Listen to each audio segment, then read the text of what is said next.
Hello hello hello. तो आज हम नया चैप्टर करने वाला है जिसका नाम है केमिकल बॉन्डिंग। क्या करेंगे? Chemical bonding.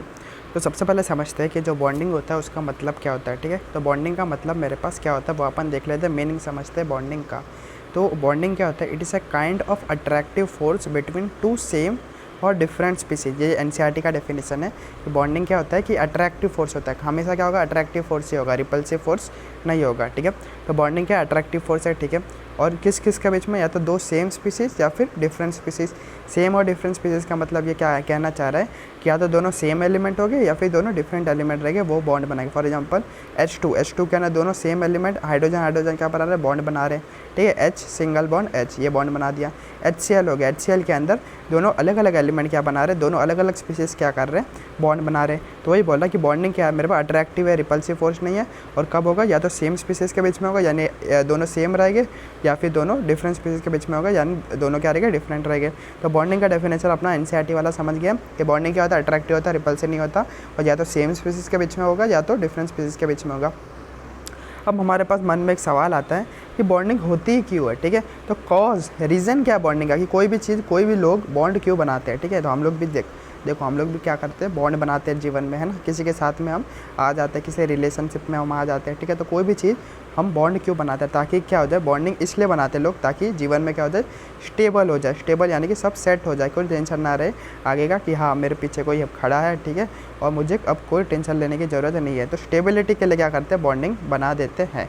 तो बॉन्डिंग कोई भी कौन क्या क्यों बनाता है? ताकि स्टेबल बन जाए, तो स्टेबिलिटी के लिए।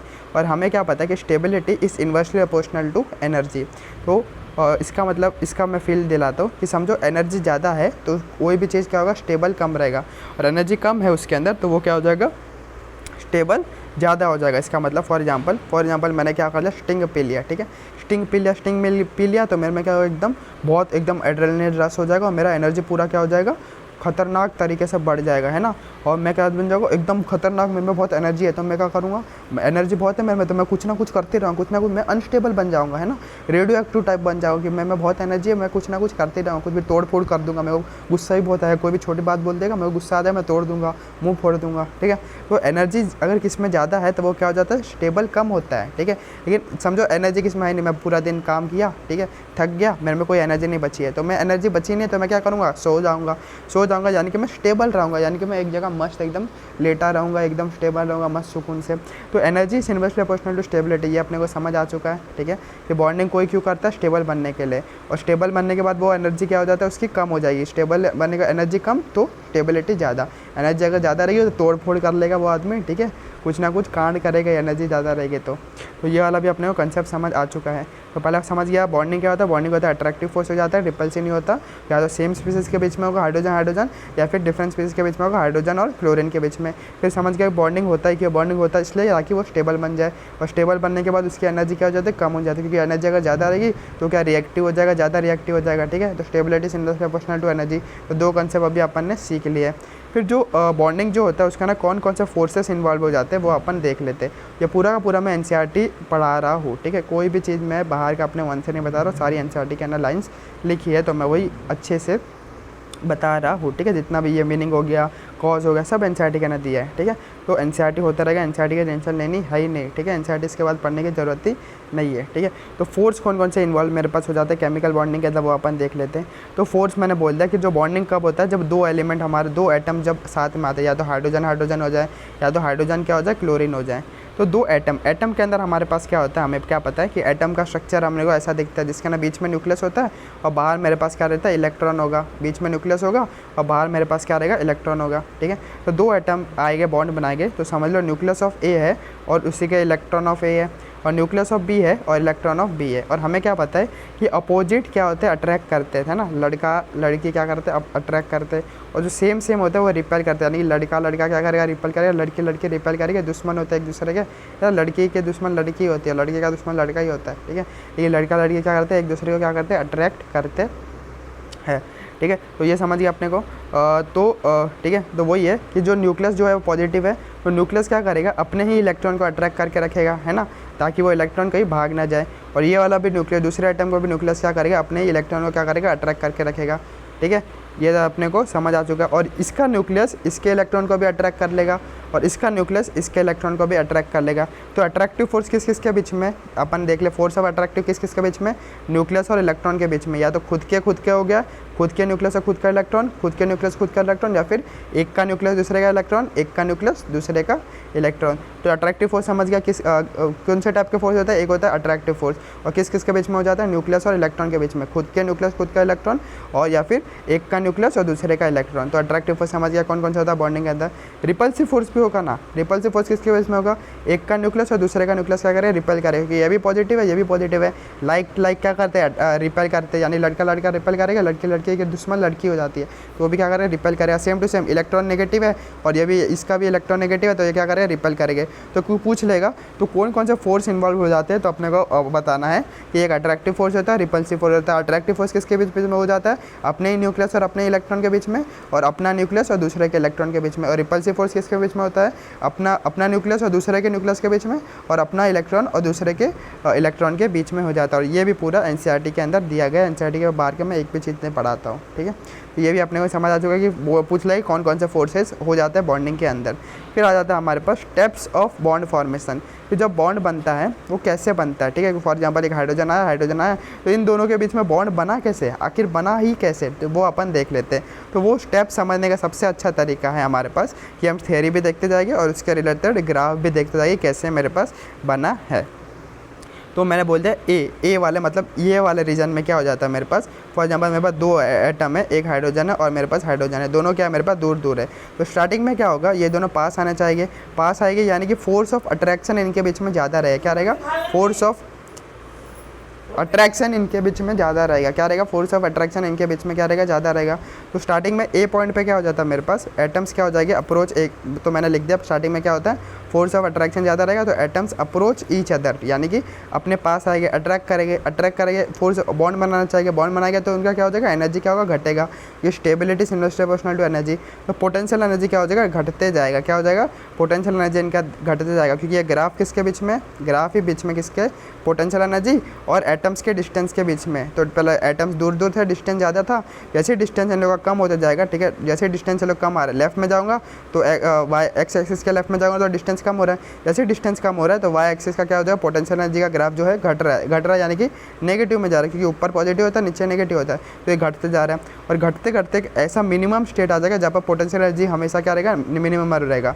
तो बी वो कौन सा पॉइंट रहेगा, जब फोर्स ऑफ अट्रैक्शन और रिपल्सन क्या हो जाए, इक्वल हो जाए। जब force of attraction repulsion equal हो जाएगा तब पोटेंशियल एनर्जी मिनिमम हो जाएगा, और उसी जगह मेरे पास क्या बनता है, बॉन्ड बनता है, ठीक है। बॉन्ड कब बनता है, जब फोर्स ऑफ अट्रैक्शन और रिपल्सन इक्वल हो जाए और मेरा पोटेंशियल एनर्जी मिनिमम हो जाए, तभी मेरा क्या बॉन्ड बनता है।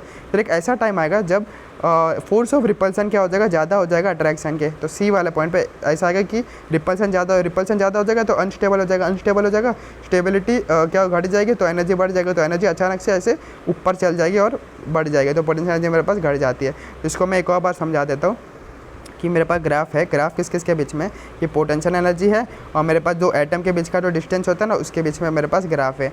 जैसे डिस्टेंस कम हो रहा है, डिस्टेंस लेफ्ट में जाएंगे तो अगर डिस्टेंस क्या होगा मेरे पास कम होगा, ऐसे लेफ्ट से आएंगे डिस्टेंस कम हो रहा है, तो जैसे मैं लेफ्ट में जा रहा हूँ डिस्टेंस कम हो रहा है तो मेरा एनर्जी क्या हो रही है मेरे पास, ठीक है, डिस्टेंस कम हो रहा है तो मेरे पास क्या स्टेबल होने जा रहा है ना, तो मेरे पास क्या हो जाता है, डिस्टेंस मेरे पास कम हो रहा है तो पोटेंशियल मेरे पास क्या घटेगी, पोटेंशियल एनर्जी क्या होता है, नेगेटिव के अंदर क्या नेगेटिव में बढ़ रही है, यानी कि ओवरऑल क्या घट रही है, क्योंकि ऊपर पॉजिटिव होता है ग्राफ के एक्सिस के और नीचे नेगेटिव होता है, तो नेगेटिव में बढ़ रही है, यानी कि ओवरऑल क्या हो रही है, घट रही है एनर्जी। तो घट के एनर्जी बी पॉइंट पर आ जाएगी, और बी पॉइंट पर ऐसा आ जाएगा जब अट्रैक्टिव फोर्स जो हो जाएगा, जो जितना अट्रैक्ट होना था उतना अट्रैक्ट होगा, ठीक है। अट्रैक्टिव फोर्स और रिपल्सिव फोर्स जो है दोनों इक्वल हो जाएंगे और यहाँ पर मिनिमम पोटेंशियल एनर्जी हो जाएगी, और यहाँ पर मेरे पास क्या बॉन्ड बन जाता है। और अगर और इसके आगे अट्रैक्ट हो गए, इसके आगे और अंदर घुसना चाहेगा, ठीक है, और एक दूसरे के अंदर घुसना चाहेगा, तो अपने को पता है जब एक बाउंड्री बनाना चाहिए कोई भी रिश्ते के अंदर, ठीक है। ज़्यादा एक दूसरे के अंदर अगर घुस जाते हैं तो वो झगड़ के ही सेपरेट होना ही पड़ता है उनको। तो और अगर जब और अंदर घुसना चाहेगा तो रिपल्सिव फोर्स ज़्यादा एक्ट हो जाएगा, और रिपल्सिव फोर्स ज़्यादा हो जाएगा तो अनस्टेबल हो जाएगा तो एनर्जी अचानक से बढ़ जाएगी। तो ये मेरे पास ग्राफ बन जाता है। अब इस ग्राफ से अपने को क्या क्या देखना है, ध्यान से देख लेते हैं। तो ए वाले पॉइंट पे हमारे पास क्या था कि अट्रैक्टिव फोर्स ज़्यादा था स्टार्टिंग में रिपल्सिव फोर्स से, ठीक है, और पास आ रहे थे, डिस्टेंस कम हो रहा था। बी वाले पॉइंट पे क्या था कि attractive force equal to repulsive force था, और यहाँ पर मेरा पोटेंशियल एनर्जी मिनिमम है और मेरे पास क्या हो रहा था, यहाँ पर बॉन्ड बन रहा था। और सी के अंदर रिपल्सिव फोर्स ज़्यादा हो जा रहा था तो पोटेंशियल एनर्जी स्टीपली एकदम इंक्रीज हो जा रहा था। तो इतना अपने को समझ गया। तो बी वाले पॉइंट पे ध्यान से देख लो, बी वाले पॉइंट पे क्या बना, मेरा बॉन्ड बना है, क्योंकि पोटेंशियल एनर्जी यहाँ पर क्या था, मिनिमम था। तो यहाँ पर मेरे पास क्या हो जाएगा, ये जो दिख रहा है अपने को, ठीक है। तो वाई एक्सिस पर क्या है, मेरे पास पोटेंशियल एनर्जी है। तो वाई एक्सिस का अगर मैं इसके ऊपर ये ऐसे प्लॉट करूँ तो ये इतना जो है ये मेरे पास क्या हो जाएगा, पोटेंशियल एनर्जी या फिर बॉन्ड एनर्जी हो जाएगा, ठीक है। तो एक्स मेरे पास क्या हो जाएगा, जो एक्स मैंने ये दिखाया ये मेरे पास क्या हो जाएगा, बॉन्ड एनर्जी हो जाएगा। और एक्स एक्सिस पे मतलब मेरे पास क्या डिस्टेंस है, तो एक्स एक्सिस पर जहाँ पर बॉन्ड बना है ओरिजिन से लेकर यहाँ पर जहाँ पर बॉन्ड बना है वहाँ से लेकर जो वाई हो जाएगा मेरे पास क्या हो जाएगा, उस बॉन्ड जो बॉन्ड बना है उसका बॉन्ड लेंथ हो जाएगा। तो ये एग्जाम में पूछ लेता है कि ये वाला ग्राफ का ये वाला क्या पॉइंट हो जाता है, मेरा पोटेंशियल एनर्जी हो जाता क्या बॉन्ड एनर्जी हो जाता है, और ये क्या हो जाता है मेरे पास, बॉन्ड लेंथ मेरे पास हो जाता है। तो सेम सवाल अपने को ऐसा पूछ लेता है। तो सेम सवाल अपने को ऐसा एक एग्जाम में आ गया था कि बोल जाता कि ऐसा एक ग्राफ है, ठीक है, कि स्टार्टिंग में मेरे पास क्या था, अट्रैक्टिव हो जाता था रिपल्सिव फोर्स से, तो पोटेंशियल एनर्जी मेरे पास क्या हो रहा था, घट रहा था। फिर पोटेंशियल एनर्जी मेरे पास मिनिमम हो जाएगा कब, जब अट्रैक्टिव फोर्स और रिपल्सिव फोर्स इक्वल हो जाएगा। फिर जब ज़्यादा अंदर घुस जाता है तो रिश्ते क्या हो जाता है, दूर हो जाता है, ठीक है। तो ज़्यादा अनस्टेबल हो जाएगा, अनस्टेबल हो जाएगा तो पोटेंशियल अचानक से बढ़ जाएगा। तो उसने बोलता कि बॉन्ड एनर्जी बताओ। हमें क्या पता है कि बॉन्ड एनर्जी किसको बोलते हैं, अपने को पता ही है। बॉन्ड एनर्जी अपने को किसको बोलते हैं, अपने को पता ही है। ध्यान से देख लो, यहाँ पर मेरा बॉन्ड बना है, यहाँ पर बॉन्ड बना है, तो ये जो पार्ट मेरे पास हो जाता है, ठीक है, बॉन्ड मेरे पास यहाँ पर बना, तो ये जो अपना जो पार्ट हो जाता था, है ना, ओरिजिन से लेकर ये वाला जो पार्ट हो जाता था वो मेरे पास क्या हो जाता है, बॉन्ड एनर्जी मेरे पास हो जाता है। और यहाँ से लेकर यहाँ तक मेरे पास क्या हो जाता है, बॉन्ड लेंथ मेरे पास हो जाता है। अभी मैंने ये बताया। तो बॉन्ड एनर्जी मेरे पास क्या हो जाएगा, बी माइनस ए हो जाएगा, यानी कि ये पूरा का पूरा ए हो जाएगा और ये मेरे पास क्या हो जाएगा, ये इतना पूरा बी हो जाएगा। इन दोनों को अगर मैं घटा दूँ तो इतना जो पार्ट मेरे को मिल रहा है वो मेरा क्या हो जाएगा, बॉन्ड एनर्जी हो जाएगा। तो यही सवाल PYQ के अंदर पूछ लिया गया था।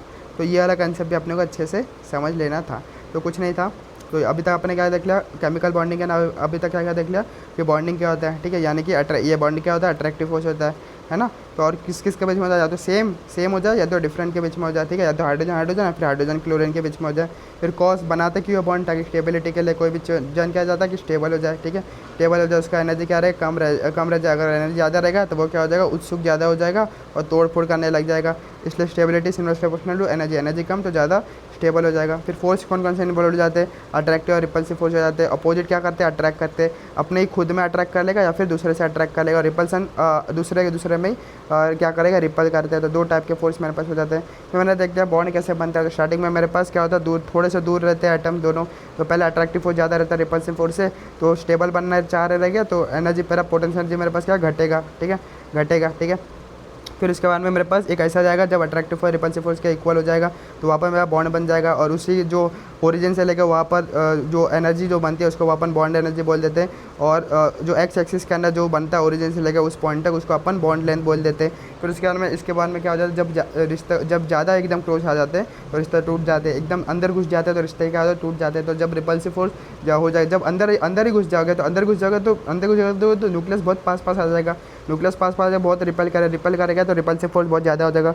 रिपल्सिव फोर्स ज़्यादा हो जाएगा तो क्या हो जाएगा, मेरा पोटेंशियल एनर्जी अचानक से बढ़ जाएगा, एनर्जी मेरे पास बढ़ जाएगा तो स्टेबिलिटी मेरे पास क्या हो जाएगा, घट जाएगा। और यही ग्राफ अपने को पूछ लेता है। और इसी ग्राफ में से अपने को क्या बोलता है कि बॉन्ड एनर्जी क्या हो जाता है और बॉन्ड लेंथ मेरे पास क्या हो जाता है, और कुछ नहीं पूछेगा।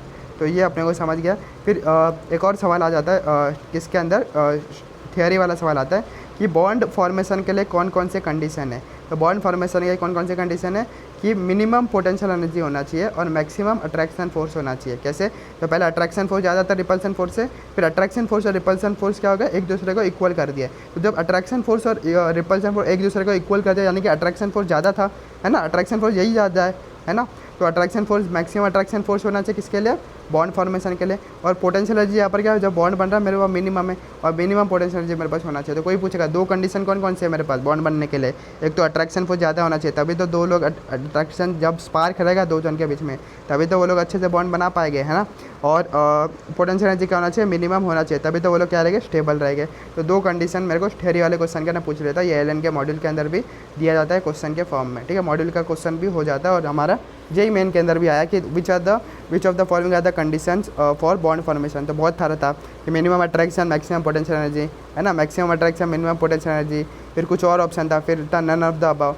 तो ऐसा मेरे पास बहुत सारे ऑप्शन थे। तो क्या हो जाएगा, मेरे पास मैक्सिमम अट्रैक्शन फोर्स होना चाहिए तभी तो बॉन्ड तभी तो क्लोज आएंगे और बॉन्ड बनेगा। और एनर्जी मेरे पास मिनिमम होना चाहिए ताकि वो स्टेबल हो सके। फिर उसके बाद में अपन देख लेते हैं कि टाइप्स ऑफ केमिकल बॉन्डिंग। तो बॉन्ड अपन ने देख लिया, बॉन्ड कैसे क्यों बनाता है कोई, बॉन्ड क्या होता है समझ गया, अट्रैक्टिव फोर्स हो जाता है क्यों बनाते हैं वो भी समझ गए, स्टेबिलिटी अटेन करने के लिए, है ना। फिर कौन कौन सा फोर्स इन्वॉल्व हो जाते हैं वो भी अपन ने देख लिया कि अट्रैक्टिव और रिपल्सिव फोर्स हो जाते हैं। और पूरा का पूरा मैंने स्टेप्स भी देख लिया कैसे बॉन्ड बनता है कि पहले अट्रैक्टिव ज़्यादा होता है रिपल्सिव से, फिर दोनों इक्वल हो जाते हैं, फिर रिपल्सिव बढ़ जाता है, ठीक है। फिर अपन ने देख लिया बॉन्ड एनर्जी क्या होता है, बॉन्ड लेंथ कैसा हो जाता है ग्राफ के थ्रू। अब अपन देख लेंगे जो बॉन्ड अपन ने पढ़ा वो कितने टाइप के मेरे पास हो जाते हैं। तो बॉन्ड जो होता है वो 2 टाइप के होते हैं। कितने टाइप के होते हैं, 2 टाइप के। अब आता है एक होता है मेरे पास स्ट्रॉन्ग बॉन्ड और एक होता है मेरे पास वीक बॉन्ड।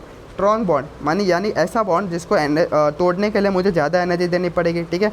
और वीक बॉन्ड यानी कि जिसको तोड़ने के लिए मुझे कम एनर्जी देनी पड़ेगी। तो स्ट्रॉन्ग बॉन्ड को तोड़ने के लिए कितनी एनर्जी देनी पड़ती है, 200 से 400 किलो जूल पर मोल। यानी 1 मोल बॉन्ड को तोड़ना है मुझे, समझो 1 मोल बॉन्ड को तोड़ना है तो मुझे 200 से 400 किलो जूल एनर्जी देनी पड़ेगी, ठीक है। और वीक के लिए क्या करना है, अगर 1 मोल वीक बॉन्ड को अगर तोड़ना है तो मुझे 2 से 40 किलो जूल अपने को एनर्जी देनी पड़ेगी।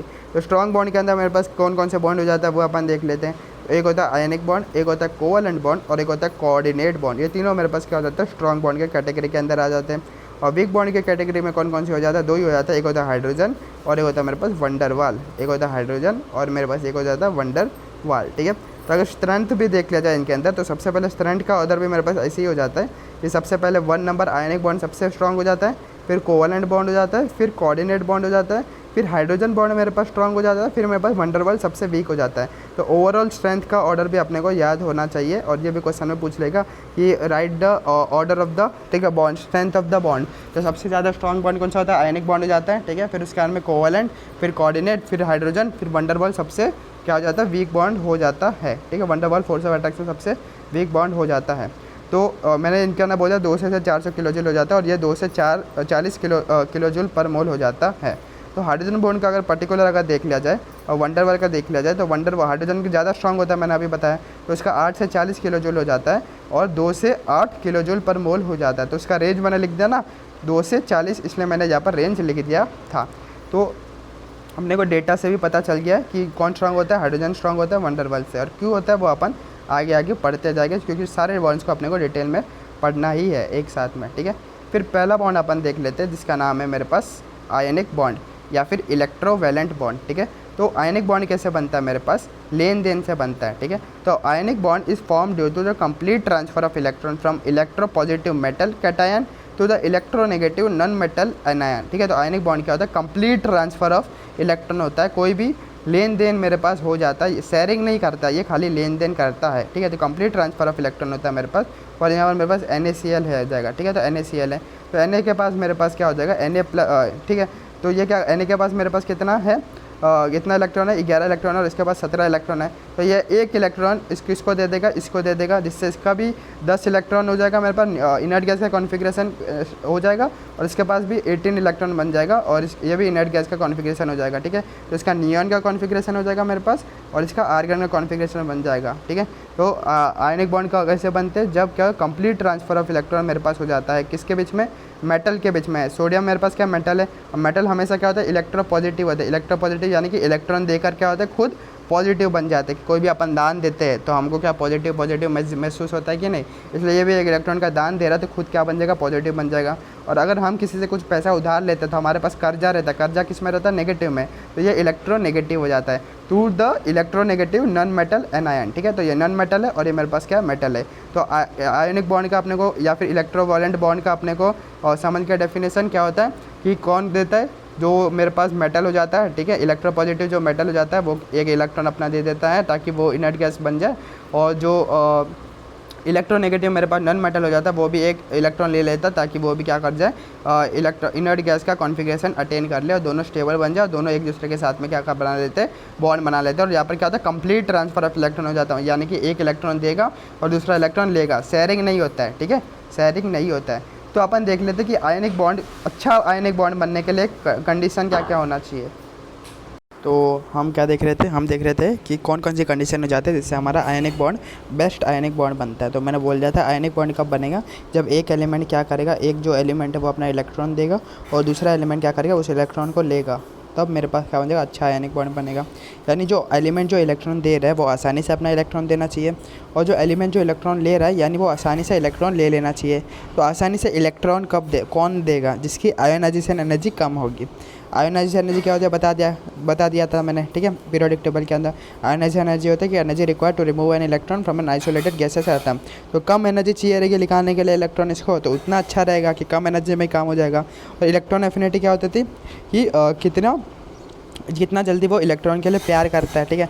तो अगर दूसरा वाला एलिमेंट इलेक्ट्रॉन के लिए प्यार करता है तो ये जैसे ही ये निकालेगा पहला वाला एलिमेंट इलेक्ट्रॉन, दूसरा वाला ले लेगा, तो एक देगा और एक ले लेगा, तो मेरे पास एक बॉन्ड बन जाएगा। और तीसरा मेरे पास क्या कंडीशन हो जाती है कि जब ये बन जाएगा बॉन्ड, ठीक है, ये मेरे पास कंपाउंड बन जाएगा, तो इनका लैटिस एनर्जी, ठीक है, इनका जो लैटिस एनर्जी ज़्यादा होना चाहिए, यानी कि जो स्ट्रक्चर लोग बनाएंगे ऐसा स्ट्रक्चर बनाना चाहिए लोग कि उस स्ट्रक्चर को ब्रेक करने के लिए ना बहुत एनर्जी देना पड़े, उसी को बोलते हैं अपन लैटिस एनर्जी। तो 3 कंडीशन हो जाती है मेरे पास किसके लिए, अच्छे आयनिक बॉन्ड बनने के लिए। पहला होना चाहिए लो आयनाइज एनर्जी होनी चाहिए कैटायन की, यानी कि जो इलेक्ट्रॉन दे रहा है वो आसानी से देना चाहिए, आयनाइज एनर्जी कम तो आसानी से इलेक्ट्रॉन देना चाहिए। और दूसरा क्या, एनायन का हाई इलेक्ट्रॉन एफिनिटी होना चाहिए, यानी कि जो दूसरा जो इलेक्ट्रॉन ले रहा है दूसरा एलिमेंट वो आसानी से ले लेना चाहिए, तो इसका इलेक्ट्रॉन के लिए उसका प्यार ज़्यादा होना चाहिए। और तीसरा क्या, जब बॉन्ड बन जाएगा एक देगा और जब दूसरा वाला लेगा, तो जब बॉन्ड बनेगा तो उस बॉन्ड का जो लैटिस एनर्जी है, यानी कि उसको तोड़ने के लिए जो एनर्जी चाहिए उस बॉन्ड को, तो वो हमारे पास क्या होना चाहिए, ज़्यादा होना चाहिए, जिससे बॉन्ड आसानी से नहीं टूट सके, ठीक है। तो ये 3 कंडीशन हो जाती है अच्छे आयनिक बॉन्ड या फिर इलेक्ट्रोस्टैटिक बॉन्ड बनने के लिए। तो ये सारी चीज़ अपने को समझ आ चुकी है ना, ये सारी चीज़ अपने को समझ आ चुकी है।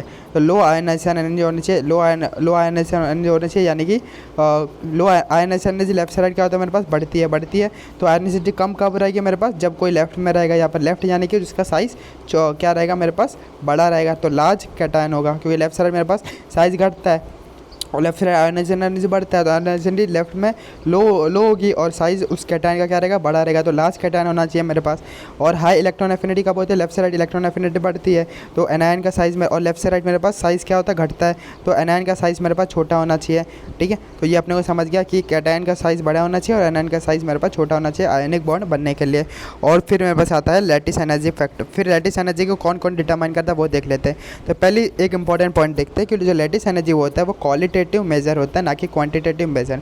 लैटिस एनर्जी क्वालिटी बताता है कंपाउंड का कि भाई ये कंपाउंड की क्वालिटी कैसी है, कितना है, मतलब अच्छा कंपाउंड है कि नहीं, मतलब लैटिस एनर्जी ज़्यादा यानी कि ये बहुत अच्छा कंपाउंड है, इसकी क्वालिटी अच्छी है क्योंकि इसको तोड़ने में बहुत एनर्जी देनी पड़ेगी, ठीक है, तब ठीक है। और लैटिस एनर्जी कम यानी इसकी क्वालिटी अच्छी नहीं है, बेकार कंपाउंड है, कम एनर्जी में टूट जाएगा। तो लैटिस एनर्जी क्या क्वालिटेटिव मेजर है ना कि क्वान्टिटेटिव मेजर है, ठीक है। क्या है क्वालिटेटिव मेजर है, क्वालिटी मतलब क्वालिटेटिव मेजर, तो वो भी समझ गया कि वो एग्जाम में एनसीईआरटी का ने लिखा था कि लैटिस एनर्जी क्या मेरे पास क्वालिटेटिव मेजर है ना कि क्वांटिटेटिव मेजर है। तो समझ गया क्वालिटेटिव क्यों, क्योंकि जिसकी लैटिस एनर्जी ज़्यादा वो कंपाउंड क्या हो जाएगा मेरे पास अच्छा हो जाएगा। और NaCl मेरे पास सबसे अच्छा लैटिस एनर्जी ज़्यादा हो जाती है, ठीक है, इसको एनर्जी तोड़ने के लिए बहुत ज़्यादा चाहिए, तो ये क्वालिटेटिव मेजर है, ठीक है। तो ये समझ गया लैटिस एनर्जी क्या होता है, क्वालिटेटिव मेजर हो जाता है। अब लैटिस एनर्जी किस पर डिपेंड करता है वो अपन देख लेते हैं। तो lattice energy directly proportional to charge हो जाता है और इन्वर्सली प्रोपोर्शनल टू साइज हो जाता है। ये हमारा क्या फॉर्मूला ही हो जाता है, एक्सपेरिमेंटली देखा गया था। और इसके अंदर से चार्ज क्या करता है, डोमिनेट करता है, यानी कि हमेशा पहले चार्ज को प्रायोरिटी दो फिर उसके अंदर साइज को प्रायोरिटी देना। तो lattice energy directly proportional to charge और इन्वर्सली प्रोपोर्शनल टू मेरे पास क्या हो जाता है, साइज हो जाता है। ये आपने समझा। तो अब हमने समझा क्या था, आयनिक बॉन्ड समझा था। आयनिक बॉन्ड क्या होता है, जब एक एलिमेंट एक इलेक्ट्रॉन देगा, ठीक है, जब इलेक्ट्रोपॉजिटिव जो मेटल था वो एक इलेक्ट्रॉन देगा और इलेक्ट्रोनेगेटिव नॉन मेटल एक इलेक्ट्रॉन लेगा, जब फिर बॉन्ड बना लेगा और उसका लैटिस एनर्जी क्या होना चाहिए, ज़्यादा होना चाहिए। तो बॉन्ड जो इलेक्ट्रॉन दे रहा है उसका क्या होना चाहिए, आयनाइज एनर्जी कम होना चाहिए, और जो इलेक्ट्रॉन ले रहा है उसका इलेक्ट्रॉन एफिनिटी क्या होना ज़्यादा होना चाहिए। और जब बॉन्ड बन रहा है तो उसका लैटिस एनर्जी ओवरऑल क्या होना चाहिए, ज़्यादा हो जाना चाहिए। फिर लैटिस एनर्जी क्या है मेरे पास, क्वालिटेटिव है क्वांटिटेटिव है, क्वालिटेटिव है क्यों, क्योंकि जितना लैटिस एनर्जी ज़्यादा उतना अच्छा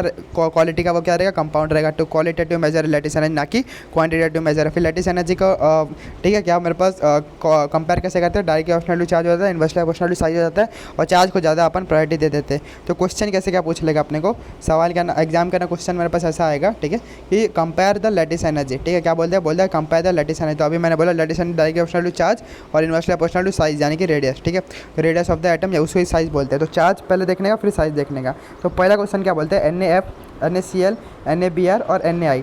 तो चार्ज देखते हैं सबसे पहले। सोडियम का चार्ज +1 है और इसका -1 है, कभी +1 है -1 है, +1 है -1 है, +1 है -1 है। तो चार्ज तो सबका सेम हो गया। तो इन्वर्सली प्रोपोर्शनल टू साइज देख लेगा रेडियस। तो सोडियम तो सबके अंदर है ही है, तो उसका साइज देखने की ज़रूरत नहीं है। फ्लोरीन देखो, क्लोरीन देखो, ब्रोमीन देखो, आयोडीन देखो। तो साइज़ किसका सबसे ज़्यादा, आयोडीन का सबसे ज़्यादा साइज़ है, लेकिन इन्वर्सली प्रोपोर्शनल टू साइज़ है, जिसका मतलब साइज़ छोटा तो उसका लैटिस एनर्जी ज़्यादा। तो साइज़ छोटा किसका, फ्लोरीन का। तो मेरे पास ऑर्डर कैसे हो जाएगा लैटिस एनर्जी का, ऐसा हो जाएगा, ठीक है। तो समझ गया।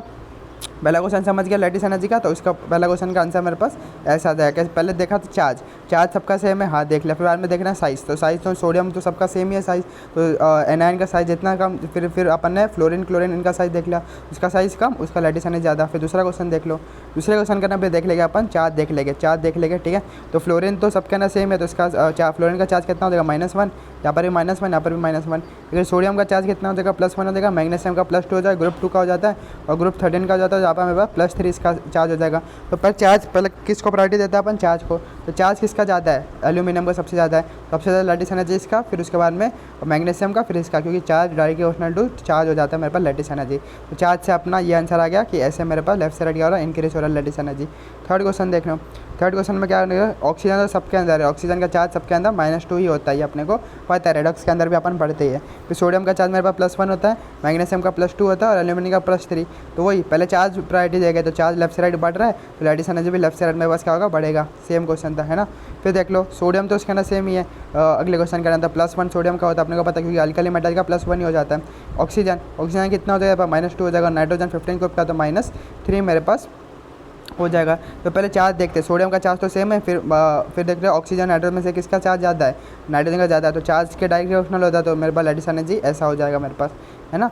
फिर अगला देख लेते हैं, अगला अपन देख लेते चार्ज के थ्रू देख लेते हैं। तो आयोडीन तो सबके अंदर सेम है, तो आयोडीन का सबके अंदर चार्ज -1 ही रहेगा। फिर लिथियम ली ना कर अब से सबका चार्ज क्या रहेगा, +1 ही रहेगा। क्यों, क्योंकि सारे के सारे अल्कली मेटल्स ही है, ग्रुप 1 के ही मेटल है, तो सबका चार्ज सेम हो गया। चार्ज सेम है तो अपन साइज से देखिए, मतलब यार इन्वर्सली प्रोपोर्शनल साइज हो जाता है, तो इसका साइज़ कम, उसका सबसे ज़्यादा। तो ली ना कर अब से लेफ्ट से राइट साइज़ बढ़ रहा है, तो साइज़ कम उसका ज़्यादा, तो साइज़ कम किसका, लिथियम का, तो इसका लैटिस एनर्जी सबसे ज़्यादा, फिर इसका, तो ऐसा ऑर्डर मेरे पास हो जाएगा। फिर अगला वाला क्वेश्चन देख लेते हैं। अगला वाला क्वेश्चन का क्या बोलते हैं अपने को, लिथियम तो दोनों का सेम ही है, और लिथियम अल्कली मेटल है, तो +1 हो जाएगा। और ये भी ऑक्सीजन और सल्फर भी एक ही ग्रुप का है, तो दोनों का 16 ग्रुप का है, तो -2 तो चार्ज तो दोनों का सेम ही है, चार्ज सेम है, तो साइज से देख लेंगे। तो ऑक्सीजन और सल्फर में से साइज किसका बड़ा है, सल्फर का साइज बड़ा है, लेकिन इन्वर्सली प्रोपोर्शनल टू साइज हो जाता है, तो इसका साइज छोटा, उसका बड़ा। साइज किसका छोटा, ऑक्सीजन का, तो लैटिस एनर्जी Li2O का मेरे पास ज़्यादा हो जाएगा। तो लैटिस एनर्जी कंपेयर करना आगे रहेगा। अगला वाला सवाल देख लो, लैटिस एनर्जी कंपेयर वाला।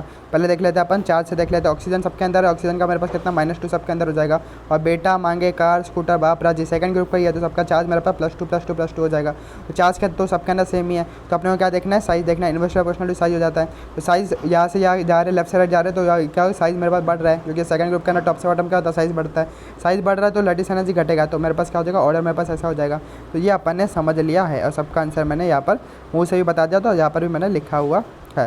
तो लैटिस एनर्जी कंपेयर करना है। लैटिस एनर्जी कंपेयर करने में क्या करना है, लैटिस एनर्जी क्या होता है, क्वालिटेटिव मेजर होता है, ना कि क्वांटिटेटिव। वो बताता है कि एक लैटिस कितना अच्छा स्ट्रॉन्ग है, ठीक है, कितना एनर्जी देना पड़ेगा कि उसको मैं तोड़ सकूँ। इसलिए लैटिस किसी भी लैटिस का, ठीक है, किसी भी कंपाउंड का क्या बताता है, क्वालिटी बताता है कितना तगड़ा ये कंपाउंड है, ठीक है, जुड़ा हुआ है। फिर लैटिस एनर्जी कंपेयर करने के लिए अपन क्या देखते हैं, डायरेक्ट प्रोपोर्शनल टू चार्ज और इन्वर्सली प्रोपोर्शनल टू साइज अपन देख लेते हैं। चार्ज का पहले प्रायोरिटी अपने को देने का, क्या देना, चार्ज को प्रायोरिटी, पहले चार्ज को देखने का। अगर सबका चार्ज अगर सेम है, फिर अपने को देखने का साइज़ देखने का, ठीक है, जिसका फिर उसका अपने को साइज़ को देखने का, जिसका साइज़ कम उसका लैटिस एनर्जी ज़्यादा। तो लैटिस एनर्जी अपने को कंपेयर करने, आई होप सो अपने को आ गया ही रहेगा।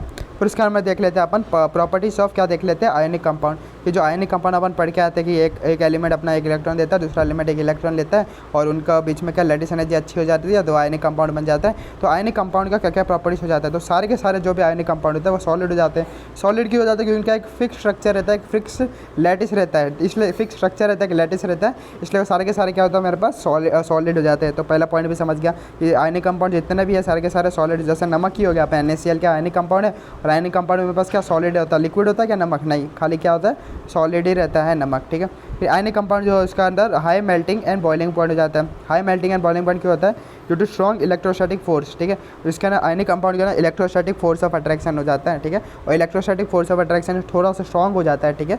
तो इसलिए वो लोग क्या है, इनके मेल्टिंग पॉइंट और बॉइलिंग पॉइंट क्या होता है, ज़्यादा हो जाता है, यानी कि इनको पिघलाने में और इनको गर्म करने में ज़्यादा अपने को हीट देनी पड़ेगी, तो high boiling and melting point हो जाता है, ठीक है।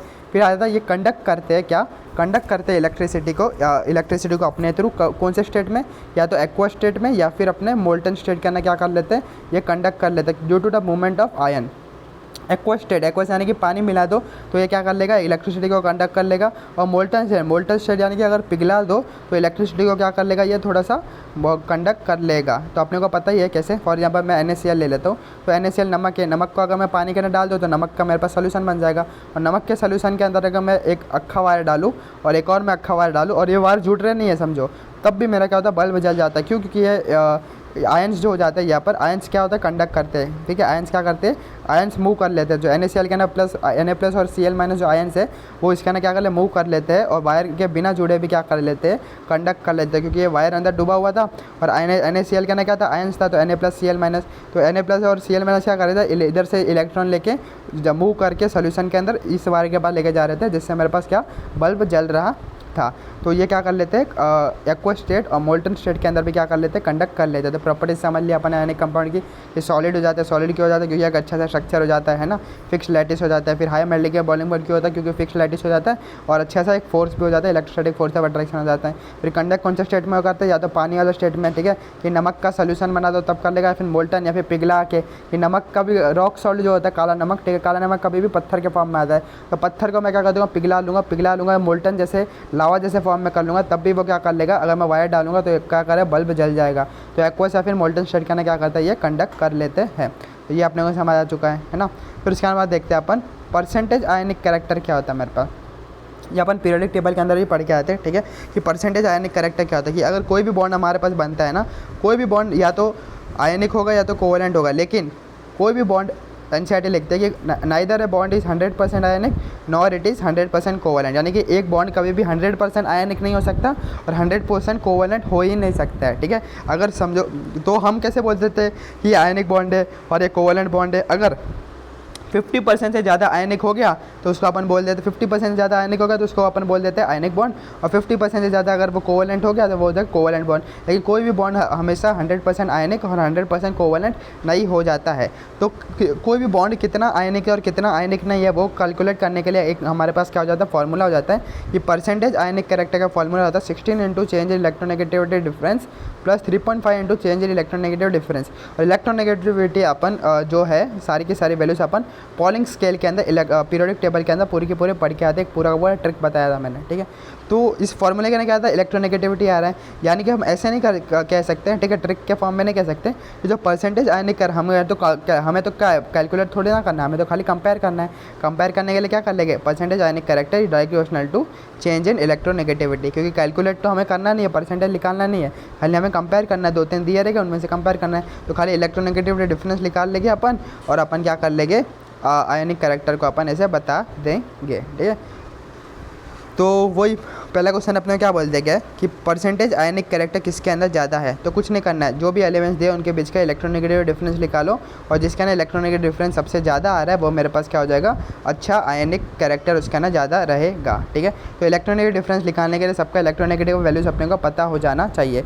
तो अपने को पता ही होता है, ठीक है, कि सोडियम का मेरे पास कितना हो जाता है, 0.9 हो जाता है, आयोडीन का 2.5 हो जाता है, सीजियम का 0.7 हो जाता है, फ्लोरीन का 4 हो जाता है। और इसका पूरा का पूरा ट्रिक मैंने बताया था कैसे इसको याद करते हैं पीरियोडिक टेबल का। अगर नहीं देखा है तो जाकर देख लो।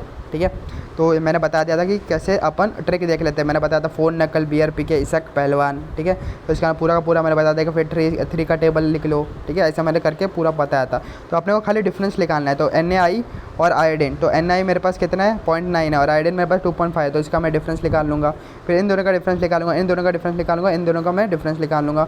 जिसका डिफरेंस मेरे पास सबसे ज़्यादा आएगा वो मेरे पास क्या हो जाएगा, स्ट्रॉन्गेस्ट हो जाएगा। तो सबसे ज़्यादा डिफरेंस मेरे पास सीजियम और फ्लोरीन का आ रहा है, इसलिए वो मेरे पास क्या हो जाएगा, स्ट्रॉन्गेस्ट बॉन्ड हो जाएगा। या तो ऐसे कर लो कि चेंज इन इलेक्ट्रोनेगेटिव डिफरेंस निकाल लो, या फिर अपने को एक और चीज़ पता है कि कोई भी आयनिक बॉन्ड कैसे बनता है। मैंने बताया था कि आयनिक बॉन्ड बनने के लिए मेरे पास क्या होना चाहिए, ionization energy of the cation कम होना चाहिए और electron affinity of the anion मेरे पास क्या होना चाहिए, ज़्यादा होना चाहिए। ठीक है, तो आयनाइजेशन एनर्जी कम कहाँ पर होता है, अपने को पता है लेफ्ट साइड आयनाइजेशन एनर्जी बढ़ता है, टॉप से बॉटम कम होता है। तो टॉप से बॉटम कौन होता है हमारे पास, सीजियम सबसे बॉटम पर आता है। तो सबसे कम आयनाइजेशन एनर्जी किसकी हो जाएगी, सीजियम की हो जाएगी। और इलेक्ट्रॉन एफिनिटी क्या होता है, लेफ्ट साइड मेरे पास बढ़ता है, लेफ्ट साइड बढ़ता है तो फ्लोरीन हो जाएगा। लेफ्ट साइड एकदम राइट पे क्या है हमारे पास, क्लोरीन ही हो जाता है। ये जो इनर्ट गैस होते हैं उनके वो इलेक्ट्रॉन लेगा ही नहीं, क्यों? क्योंकि वो इनर्ट गैस हो जाता है, स्टेबल हो जाते हैं। तो सबसे ज़्यादा मेरे पास क्या हो जाएगा, इलेक्ट्रॉन एफिनिटी फ्लोरीन हो जाएगा।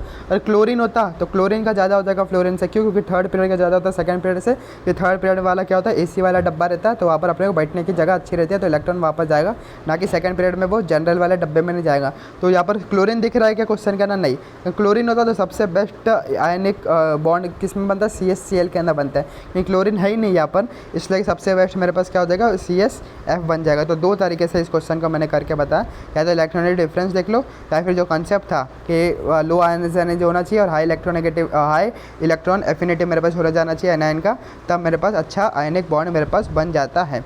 तो वही अपने को बोल जाएगा। अगला देख लो कि arrange in the percentage ionic character, क्या बोल रहा है अपने को, परसेंटेज आयनिक कैरेक्टर के अंदर सबको क्या कर दो, अरेंज कर दो कि किसके अंदर ज़्यादा और किसके अंदर कम है। तो वही अपन परसेंटेज आयनिक कैरेक्टर अपने को क्या करना है, अरेंज करना है। तो एक और चीज़ अपन ने देखा था, क्या देखा था अपन ने कि वही कंसेप्ट वाले से ही जाएगा अपन कि हमारे पास क्या होना चाहिए, लो क्या होना चाहिए, आयोनाइजेशन एनर्जी होना चाहिए किसका, लो आयोनाइजेशन एनर्जी होना चाहिए, और हाई इलेक्ट्रॉन एफिनिटी होना चाहिए किसका, एनायन का, और लो आयोनाइजेशन एनर्जी होना चाहिए कैटायन का। तो आयोनाइजेशन एनर्जी लो कब होगा, जब कैटायन का साइज़ क्या रहेगा, बड़ा रहेगा, साइज़ बड़ा होना चाहिए कैटायन का। और ये मेरे पास हाई कब होगा, जब मेरे पास क्या, एनायन का साइज़ मेरे पास क्या रहेगा, छोटा रहेगा। ठीक है, तो ये चीज़ अपने को याद रखनी पड़ेगी। तो हमारे पास क्या होना चाहिए, स्मॉलर द एनायन, ठीक है, मेरे पास क्या हो जाएगा, smaller the anion greater the cation, तब मेरे पास क्या हो जाएगा, ज़्यादा मेरे पास अच्छा आयनिक बॉन्ड बनेगा। Smaller the anion greater the cation, smaller the anion greater the cation. तो कैटायन तो सबका ना सेम है, स्मॉलर द एनायन, स्मॉलर कौन सा एनायन, LiF सबसे छोटा है, इसलिए मेरे पास ये ऐसा मेरे पास हो जाएगा। और इलेक्ट्रोनेगेटिविटी डिफरेंस से भी अपन कर सकते हैं, इलेक्ट्रोनेगेटिव डिफरेंस से अपन कैसे कर सकते हैं वो भी देख लो कि Li सबका ना सेम है, तो इसका इलेक्ट्रोनेगेटिव Li का कुछ समझ लो, कुछ होगा 1 समझ लो, 1 मान लो। ठीक है, फिर फ्लोरीन, ब्रोमीन, आयोडीन, ये टॉप से बॉटम है, टॉप से बॉटम क्या होता है, इलेक्ट्रोनेगेटिव मेरे पास क्या होता है, घटता है, फ्लोरीन का 4 हो जाएगा, है ना, और 4 से क्या हो जाएगा, घटते जाएगा, समझ लो, यहाँ पर 3 हो जाएगा, यहाँ पर 2 हो जाएगा, 1 3 1 2 और 1 1। तो इलेक्ट्रॉनिक डिफरेंस घट रहा है, देखो जब 0 हो जाएगा, जब 1 हो जाएगा, यहाँ पर 2 हो जाएगा, और यहाँ पर 3 हो, इलेक्ट्रोनेगेटिव डिफरेंस घट रहा है। तो अपने को क्या पता है, इलेक्ट्रॉनिक डिफरेंस जिसका ज़्यादा उसका आयनिक कैरेक्टर ज़्यादा, तो सबसे ज़्यादा इलेक्ट्रॉनिक डिफरेंस 3 का आ रहा है, 3 यहाँ पर आ रहा है, तो यहाँ पर मेरे पास ये। तो दो तरीके से इस सवाल को मैंने कर लिया, या तो क्या कर लो, कंसेप्ट से चलो, कंसेप्ट क्या था मेरे पास कि आयनाइजेशन एनर्जी क्या होना चाहिए, मेरे पास कम हो जाना चाहिए किसका, कैटायन का। तो आयनाइजेशन एनर्जी कम कहाँ पर होता है, जो लेफ्ट में रहता है, लेफ्ट में जो रहता है उसका साइज़ बड़ा रहता है, तो मेरे पास जो कैटायन रहेगा उसका साइज़ मेरे पास क्या होना चाहिए, बड़ा होना चाहिए। ठीक है, और लेकिन यहाँ पर कैटायन तो सबका सेम ही साइज़ है, तो कैटायन का साइज़ बड़ा होना चाहिए। और फिर मैंने बोल दिया कि इलेक्ट्रॉन एफिनिटी एनायन का मेरे पास ज़्यादा होना चाहिए। इलेक्ट्रॉन एफिनिटी कब ज़्यादा होता है, जब राइट में जब जाते हैं, राइट में क्या होता है, साइज़ घटता है, तो एनायन का मेरे को साइज़ छोटा चाहिए, तो साइज़ छोटा किसका, एनायन का, फ्लोरीन का, तो इसलिए मेरे पास ऐसा वाला ऑर्डर आ गया। या फिर उससे देख लो फॉर्मूला वाले से कि direct divisional to electronic difference हो जाता है, तो लिथियम का कुछ ना कुछ होता ही है मेरे पास क्या, इलेक्ट्रॉनिक, मुझे अभी याद नहीं है इसलिए मैं 1 मान लिया। ठीक है, फ्लोरीन का मुझे याद है 4 हो जाता है, ठीक है, और लिथियम का 1 ही रहेगा। ठीक है, और अपने को पता है टॉप से बॉटम क्या होता है, घटेगा, तो 4 से घटते जाएगा 3 2 1 0। ठीक है, और कितना घटा, इसका 3 होता है, इसका 2.8 हो जाता है। ठीक है, और आयोडीन का मेरे पास 2.5 हो जाता है, मेरा घट रहा है डिफरेंस। तो डिफरेंस सबसे ज़्यादा किस में, LiF में बना, जिसका डिफरेंस ज़्यादा इलेक्ट्रोनेगेटिव का, उसका परसेंटेज आयनिक कैरेक्टर ज़्यादा। तो दो तरीके से मैंने सॉल्व करके दिखाया कि नहीं, एक कंसेप्ट से और एक यही percentage direct proportional to electronegative difference. अगर इलेक्ट्रोनेगेटिविटी की वैल्यूज़ याद नहीं है तो कंसेप्ट से कर लो, और अगर कंसेप्ट याद नहीं है तो डिफरेंस से कर लो। ठीक है, तो दो तरीके से कोई भी सवाल को किया जा सकता है, इसलिए केमिस्ट्री के अंदर अपने को खेलने आना चाहिए। अगला सवाल देख लो कि NaFA, NaCl, NaBr और NaIa। अभी मैंने बताया था आयनाइजेशन एनर्जी क्या होना चाहिए, कैटायन का मेरे पास कम होना चाहिए, और इलेक्ट्रॉन एफिनिटी ज़्यादा होना चाहिए एनायन का। तो आयनाइजेशन एनर्जी कम कब होगा कैटायन का, जो जब वो लेफ्ट में रहेगा, लेफ्ट में क्या होता है, साइज़ बड़ा रहेगा, तो साइज़ तो कैटायन तो सबका ना सेम ही है। और एनायन का इलेक्ट्रॉन एफिनिटी कब ज़्यादा रहेगा, जब वो राइट में रहेगा, राइट में उसका साइज़ छोटा रहता है, तो साइज़ छोटा किसका है, NaF का है, तो ये मेरे पास ऐसा हो जाएगा, ये ऐसा हो जाएगा, और ये मेरे पास ऐसा हो जाएगा। फिर उसके या फिर क्या देख लो, इलेक्ट्रोनेगेटिव डिफरेंस से देख लो, तो सोडियम तो सबका ना सेम ही है, मैं सोडियम का 1 मान लेता हूँ, मुझे याद नहीं है इलेक्ट्रोनेगेटिविटी। और फ्लोरीन का मुझे याद है 4 है, और 4 से मेरे पास से घटते जाएगा, 4 हो जाएगा, और यहाँ पर मेरे पास 3 हो जाता है, क्लोरीन का याद है मुझे, और ब्रोमीन का 2.8 हो जाता है, ये मेरे को याद है, और इसका 2.5 हो जाता है। तो सबसे ज़्यादा इलेक्ट्रॉनिक डिफरेंस यहाँ पर आ रहा है, तो इसका ज़्यादा हो जाएगा। तो हर क्वेश्चन को मैं 2 मेथड से कर सकता हूँ, तो कंसेप्ट से या फिर इलेक्ट्रोनेगेटिविटी डिफरेंस से। ठीक है, जिसका इलेक्ट्रॉनिक डिफरेंस ज़्यादा, वो ज़्यादा आयनिक कैरेक्टर मेरे पास दिखेगा, या फिर कंसेप्ट से देख लो, जिसका मेरे पास क्या हो जाएगा, कैटायन का मेरे पास क्या होना चाहिए, साइज़ ज़्यादा हो जाना चाहिए। क्यों, क्योंकि साइज़ ज़्यादा यानी कि लो आयनाइजेशन एनर्जी, क्योंकि आयनाइजेशन एनर्जी इस इनवर्सली साइज़ ज़्यादा आता है। ठीक है, फिर अगला सवाल भी देख ले, तो MgF2, MgCl2 और MgBr2 और ये, तो मेरे पास क्या होना चाहिए, कैटायन का साइज़ ज़्यादा होना चाहिए, ठीक है, क्योंकि उसका आयनाइजेशन एनर्जी अपने को कम चाहिए। तो कैटायन तो सबका ना सेम ही है, और एनायन का मेरे को इलेक्ट्रोनेगेटिविटी, इलेक्ट्रॉन एफिनिटी मेरे को ज़्यादा चाहिए, इलेक्ट्रॉन एफिनिटी ज़्यादा यानी उसका साइज़ कम चाहिए। साइज़ कम किसका, फ्लोरीन का। तो ऐसा मेरे पास ऑर्डर हो जाएगा। फिर इलेक्ट्रोनेगेटिव डिफरेंस से कर लो, ये मैग्नीशियम का मुझे याद नहीं है, तो कुछ ना कुछ मैं 1 मान लेता हूँ और ये 4 मान लेता हूँ, इसका 1 मान लेता हूँ, और ये मैं 3 अपने को याद ही है, इसका 1 मान लेता हूँ, इसका अपने को 2.8 याद ही है, इसका 2.5 अपने को याद है। तो मेरे पास डिफरेंस सबसे ज़्यादा ऐसे मिल रहा है। तो हर सवाल को दो कंसेप्ट से अपन कर सकते हैं। फिर देख लो अगला वाला सवाल, LIF, NAF, KF और RBF, ठीक है। तो इसका ना सबसे पहले एनायन मेरे पास सबका ना सेम है, एनायन सेम है। तो अपने को क्या पता है, कैटायन का मेरे को क्या चाहिए, आयनाइजेशन एनर्जी मेरे को कम चाहिए। आयनाइजेशन एनर्जी कम किसका रहेगा, जो अपने को लेफ्ट, ठीक है, लीन, ठीक है, जो अपने को क्या, ठीक है, टॉप से बॉटम जा रहे हैं अपन, ठीक है। टॉप से बॉटम क्या होता है, आयनाइजेशन एनर्जी मेरे पास क्या होता है, कम होता है। तो कम होता है तो अपने को कम ही चाहिए। तो या मेरे पास ऑर्डर मेरे पास ऐसा आ जाएगा। एक तो मैंने ये वाला ऑर्डर देख लिया। फिर मेरे को इलेक्ट्रोनेगेटिविटी डिफरेंस अगर देखना है तो फ्लोरीन का मेरे को पता है ये 4 हो जाएगा, ठीक है, फ्लोरीन का मेरे को पता है 4 हो जाएगा। और अगर मैं लिथियम का 1 मान लूँ और टॉप से बॉटम मेरे को घट रहा है, मेरे को पता है, तो 1 से कम रहेगा, कुछ 0.2 रहेगा इसका, फिर ठीक है 0.3, ठीक है, इसका पॉइंट मैं मान लेता हूँ 0.9 मान लेता हूँ, इसका 0.8 मान लेता हूँ, और इसका मैं 0.7 मान लेता हूँ। सबसे ज़्यादा डिफरेंस किस में मिलेगा, 1/4 में मिलेगा कि 0.74 में मिलेगा, 0.74 में ज़्यादा डिफरेंस मिलेगा। इसलिए इलेक्ट्रॉनिक डिफरेंस से भी अपन ने कर लिया है। हर सवाल को 2 तरीके से कर सकते हो, या तो कंसेप्ट से करो या फिर इलेक्ट्रोनेगेटिव डिफरेंस से कर लो, कुछ मान के। फिर अगला वाला सवाल देख लो, NAF हो जाएगा, MgF हो जाएगा और ये हो जाएगा। तो अपने को पता है आयनाइजेशन एनर्जी कैटायन का कम होना चाहिए और एनायन का मेरे पास इलेक्ट्रॉन एफिनिटी ज़्यादा होना चाहिए। तो अगर मैं एनायन देखो तो एनायन तो सबका ना सेम है, तो आयनाइजेशन कम होना चाहिए कैटायन का। आयनाइजेशन एनर्जी कम कब होता है, जब उसका क्या होता है मेरे पास लेफ्ट साइड में आयनाइजेशन बढ़ता है, तो लेफ्ट में होना चाहिए वो। लेकिन ना मांगो आलिया से, तो ग्रुप की बात कर रहे हैं, तो टॉप से बॉटम मेरे पास क्या होता है, आयनाइजेशन मेरे पास घटता है, तो घटता तो इसका ही कम हो जाएगा, सबसे कम आयनाइजेशन एनर्जी। तो ऐसा मेरे पास ऑर्डर हो जाएगा। या फिर अपन इलेक्ट्रोनेगेटिव से कर लेते हैं। फ्लोरीन का अपने को 4 सबका मालूम है, 4 सबका मालूम है, इसका मैं 1 मान लेता हूँ, और टॉप से बॉटम अपने का इलेक्ट्रोनेगेटिविटी घटता ही है, तो इसका 1 से कम आएगा, तो 0.9 मान लेता हूँ, इसका 0.8 मान लेता हूँ। तो सबसे ज़्यादा इलेक्ट्रॉनिक डिफरेंस यहाँ पर मिल रहा है, यहाँ पर मेरा 4 और 0.8 में मिल रहा है ना। इसका तो डिफरेंस 3 आएगा, लेकिन 4 और 0.8 का 3.2 आएगा डिफरेंस। इसलिए मेरे पास ऑर्डर मेरे पास ऐसा हो जाएगा, है ना। ये अपने को समझ आ चुका है। फिर अगला वाला सवाल देख लो। ये वाला सवाल में क्या बोलता है, बेरियम BH2 CH2 और BaH2। तो इसके अंदर अपने को क्या करना है, ध्यान से देख लेना कि इलेक्ट्रॉनिक डिफरेंस सबसे पहले क्या होना चाहिए, मेरे पास क्या होना चाहिए, कैटायन और एनायन के बीच में हो जाता है ना। तो सबसे पहले मेरे को कैटायन का साइज़, मेरे को आयनाइजेशन एनर्जी क्या चाहिए, मेरे को कम चाहिए। तो मेरे को वो कम क्या हुआ होता है, लेफ्ट में होता है। लेफ्ट में क्या होता है, साइज़ क्या होता है मेरे पास, ज़्यादा रहता है। तो कैटायन का मुझे साइज़ ज़्यादा चाहिए, तो कैटायन का साइज़ इसमें बेरियम के अंदर ज़्यादा है ना। कैटायन का ना साइज़ बेरियम का ना ज़्यादा, तो मेरे पास ऑर्डर कैसा होना चाहिए, ऐसा होना चाहिए, यानी कि बेरियम का सबसे ज़्यादा होना चाहिए मेरे पास, और फिर कैल्शियम का, फिर इसका में बेरिलियम का। तो ये वाला तो ये तो मैंने किससे कर लिया, कंसेप्ट से कर लिया। फिर इलेक्ट्रॉनिक डिफरेंस से कर लो, ठीक है। तो हाइड्रोजन का अपने को पता है कितना, 2.1 हो जाता है, 2.1 हाइड्रोजन का अपने को पता ही है। बेरिलियम का मैं मान लेता कुछ कितना मान लेता हूँ, अगर मैं 1 मान लेता हूँ, और टॉप से बॉटम मेरे का तो घटता है इलेक्ट्रॉन नेगेटिविटी, तो 1 हो जाएगा। 0.9 मान लेता हूँ, 0.8 मान लेता हूँ, तो सबसे ज़्यादा डिफरेंस 0.8 और 2.1 में हो जाएगा। तो इसमें डिफरेंस ज़्यादा है, तो इसका मेरे पास क्या हो जाएगा, आयनिक कैरेक्टर में बढ़ जाएगा। तो हमेशा समझ गया, ये परसेंटेज आयनिक कैरेक्टर को करने का 2 तरीका है। या तो प्योर कंसेप्ट से करो कि हमेशा बॉन्ड कब बनता है, देने वाले का आयनाइजेशन एनर्जी कम होना चाहिए, यानी कैटायन का आयनाइजेशन एनर्जी कम होना चाहिए, तभी वो आसानी से दे देगा। और आयनाइजेशन एनर्जी जिसका कम होता है वो कहाँ रहता है, लेफ्ट में रहेगा। और जब वो लेफ्ट में रहेगा एक पीरियड के अंदर, तो उसका क्या रहेगा मेरे पास, साइज़ क्या रहेगा, सबसे बड़ा रहेगा। और टॉप से बॉटम के अंदर उसका कम कब होता है मेरे पास, ठीक है। और टॉप से बॉटम के अंदर कम कब होता है, जब वो टॉप पे रहेगा, टॉप पे रहेगा, तो उसका साइज़ क्या रहेगा, कम रहेगा। फिर इस ख्याल में इलेक्ट्रॉन एफिनिटी मुझे क्या चाहिए, लेने वाले का ज़्यादा चाहिए। तो लेफ्ट से राइट इलेक्ट्रॉन एफिनिटी मेरे पास बढ़ता है, टॉप से बॉटम इलेक्ट्रॉन एफिनिटी मेरे पास घटता है। तो पहले इससे कर लो। फिर उसके बाद में अगर दूसरा मेथड देख, अगर इलेक्ट्रॉन नेगेटिविटी की वैल्यू अपने को याद है, तो इलेक्ट्रॉन नेगेटिविटी डिफरेंस से अपन कर लो। और जिसकी याद नहीं है उसका कुछ मान लो, और एक की तो अपने को याद होनी चाहिए, ठीक है। फ्लोरीन की याद हो जानी चाहिए, तो बाकी का कुछ मान सकते हो। और अपने को पता है कि लेफ्ट से राइट इलेक्ट्रॉन नेगेटिविटी बढ़ता है और टॉप से बॉटम घटता है। तो अपन हर सवाल को 2 तरीके से कर सकते हैं, ठीक है। तो ये अपने को समझ आ चुका है। फिर अपन देख लेते हैं, ठीक है। फिर अपन क्या देखते हैं,